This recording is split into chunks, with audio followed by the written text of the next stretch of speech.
Сәлеметсіз бе құрметті әріптестер, сәлеметсіз бе құрметті телекөрермендер. Біздің заң клиникамыздың құқықтық марафоны жалғасуда. Бүгінгі эфирдің тақырыбы Қазақстан Республикасы еңбек заңнамасында әйелдер еңбек реттеу мәселелері. Права женщин – это тоже такая волнительная тема, интересная тема для профсоюзов. У нас в Федерации профсоюзов функционирует комиссия по делам трудящихся женщин, сопредседателем которой является заместитель председателя Федерации профсоюзов Жумагильдиева Гульнара Мангильдиевна. Кроме того, Гульнара Мангильдиевна является членом экспертного совета уполномоченного по правам человека. Женский труд – это такая очень интересная тема для социологических исследований, для обсуждения в общественностью. На сегодняшний день более 3 миллионов женщин составляют пласт наемных работников. Если говорить о женском труде, то можно вспомнить тот факт, что начиная с 23 октября 2021 года главой государства был подписан закон о внесении изменений и дополнений в некоторые законодательные акты по вопросам социальной поддержки отдельных категорий трудящихся. Этим законом был отменен запрет запрещенных профессий для женщин, а также был отменен запрет на заключение трудового договора и трудоустройство женщин на работы с особыми условиями труда, то есть это вредные или опасные условия труда.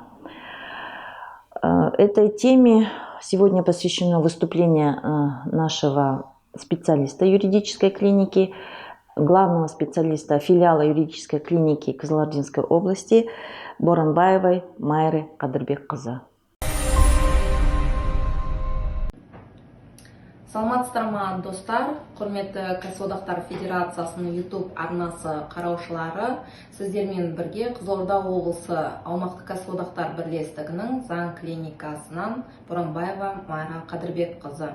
Бүгін сіздермен бірге Қазақстан Республикасы заңнамаларындағы еңбек заңнамасындағы әйелдер еңбегін реттеу мәселелері бойынша сөз қозғамақшымын.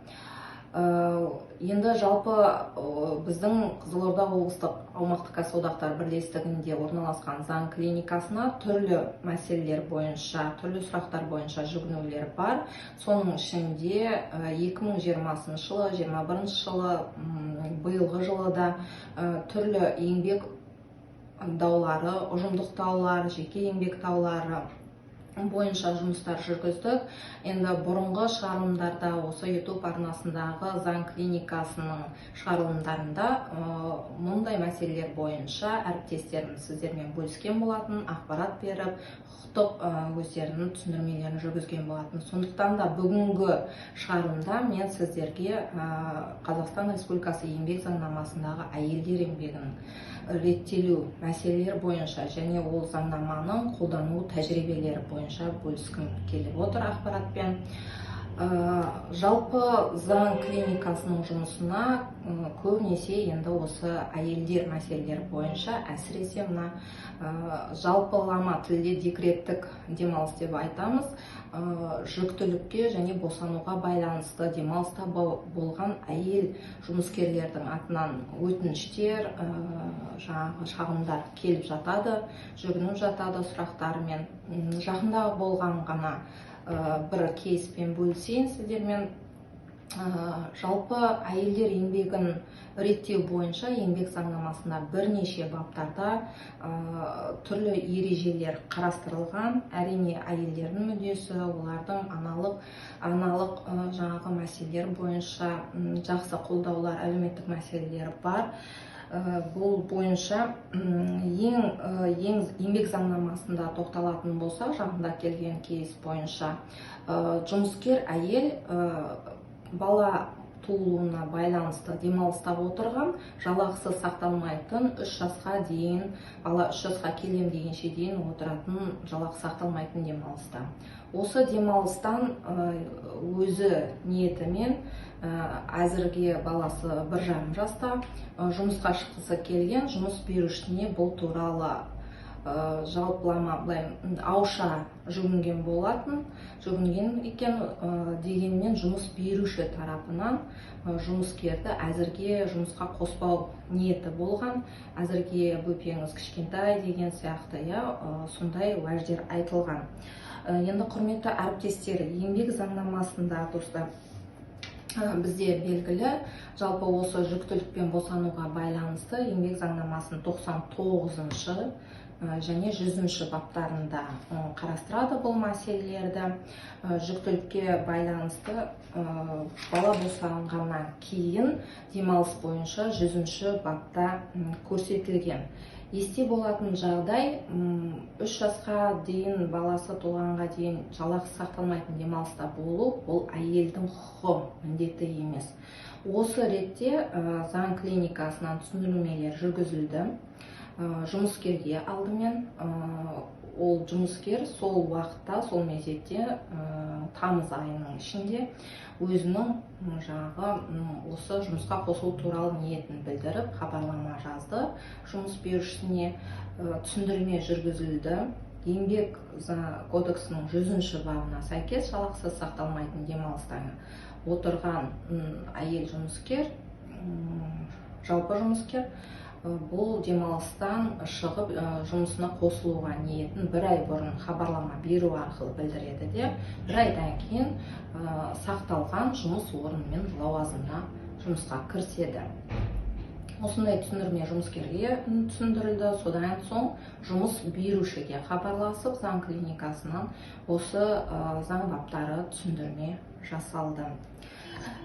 Жалпы 99-шы бапта, еңбек кодексінің 99-шы бабында баланың күтіміне және осы жалақысы босануға байланысты демалыс туралы айтылады. Қалыпты босанған кезде әйелдерге 126 күн, оны күнтізбелік 70 күні босанғанға дейін және одан кейін босанғаннан кейін 56 күн бұл еңбекке жарамсыздық, уақытша жарамсыздық парағы толтырылу арқылы рәсімделетін демалыс. Енді қиын босанған, 2 одан да көп бала босанған кезде бұның күндер мөлшері артады. 70 күн және одан да қосымша босанғаннан кейін 70 күн қосымша демалыстар, осыған байланысты. Енді бұл бір кейс.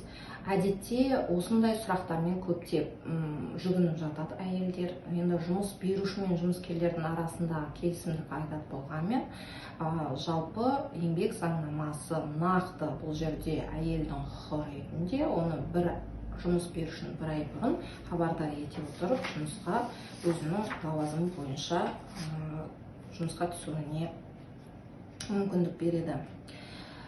Сонымен қатар, бала 3 жасқа толғанға дейін оның күтіміне байланысты жалақысы сақталмайтын демалыстың уақытында жұмыскердің орны мен лауазымы сақталатындығын есте сақтауымыз қажет. Жалпы баланың 3 жасқа дейін күтіміне байланысты демалысқа біз Қазақстан Республикасы заңнамаларына сәйкес, еңбек заңнамасына сәйкес, анасы немесе әкесі асырап алушы, бала асырап алған жұмыскерлер болатын болса, құқылы. Яғни анасы отырса да болады бұл демалыста, немесе әкесі отырады.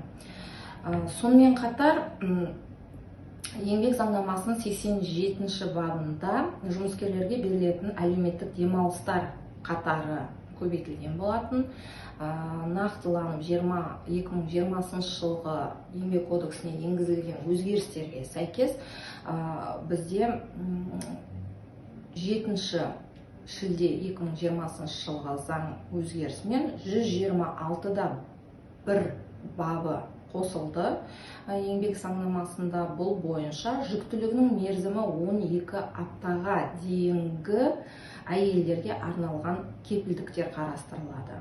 Кепілдік деп отырғанымыз, яғни жүктілікке байланысты учетқа тұру дейміз, есептілікке тұру кезеңі болады.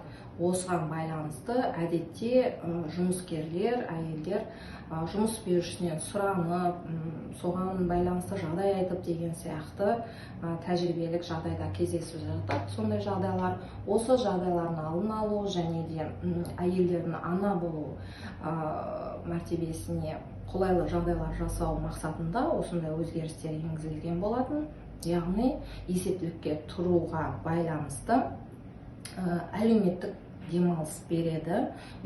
Ол әлеуметтік демалыс кемінде 3 жұмыс күні көлемінде орташа жалақысы сақтала отырып беріледі. Яғни осы кепілдік арқылы жалақысы сақтала отырып әлеуметтік демалысты алып жүктілікке байланысты есептілікке тұра алады. Сонымен қатар еңбек кодексінің 23 бабының 2 тармағына сәйкес жұмыс берушінің құқықтары мен міндеттері қарастырылған бапта жалпы міндетті әлеуметтік сақтандыруды жүзеге асыруға міндеттілігі көрсетілген. Жұмыс берушінің осы жағдай бойынша да әдетте әйелдердің әлеуметтік сақтандыру қорынан алатын, әсіресе осы жүктілікке байланысты демалысқа шығар кезіндегі әлеуметтік төлемдері бойынша сұрақтар туындап жатады. Осыған байланысты заң клиникасына жүгінулер болған болатын. Түсіндірмелер жүргізілді және де одан кейін де бізде әлеуметтік сақтандыру қорымен байланыса отырып, сол сақтандыру қорының мамандарымен бірлескен семинарлар өткізіп, түсіндірмелер жүргіздік. Сол бойынша құқықтық көмектер, кеңестер бердік. Бұл кеңестерде біз әдетте жұмыскерлерге жалпы алған корешок деп жатамыз ғой, жалақысын ұсталулары, жалақының есептелуі бойынша берілетін хабарламаның ішінде әлеуметтік сақтандыру қорына төленген төлемдердің уақытылы және де дұрыс көлемде төленіп жатқанына да назар аударылуы қажет.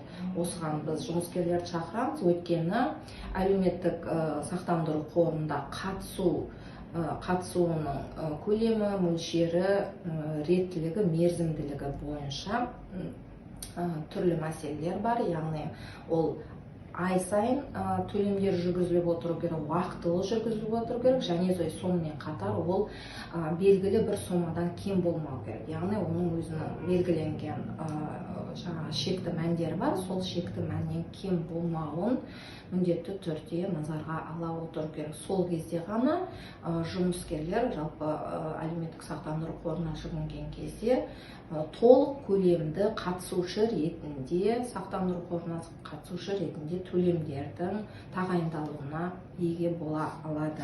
Осыған байланысты түсіндірмелер жүргізілді. Тағы да бір осы әйелдер еңбегіне байланысты айта кететін жағдай, жүкті әйел белгілі бір мерзімге жасалған еңбек шартының мерзімі аяқталған күні анықтама ұсынатын болса, онда еңбек заңнамасының 51 бабына сәйкес жұмыс беруші еңбек шартының мерзімін осы бала күтіміне байланысты демалыс аяқталған күнді қоса алып ұзартуға міндетті екендігіне.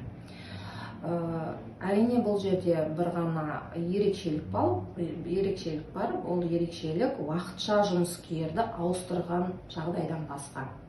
Қандай жағдайлар? Әдетте тәжірибеде кездеседі. Бізде жұмыскер әйелдің орнына, негізгі жұмыскердің орнына уақытша жұмыскерді ауыстыру уақытына жұмыскер келіп жатады. Әйел жұмыскер орналасады, әдетте сөйтеді да, ол әйел жұмыскер де осы жүктілікке байланысты өзінің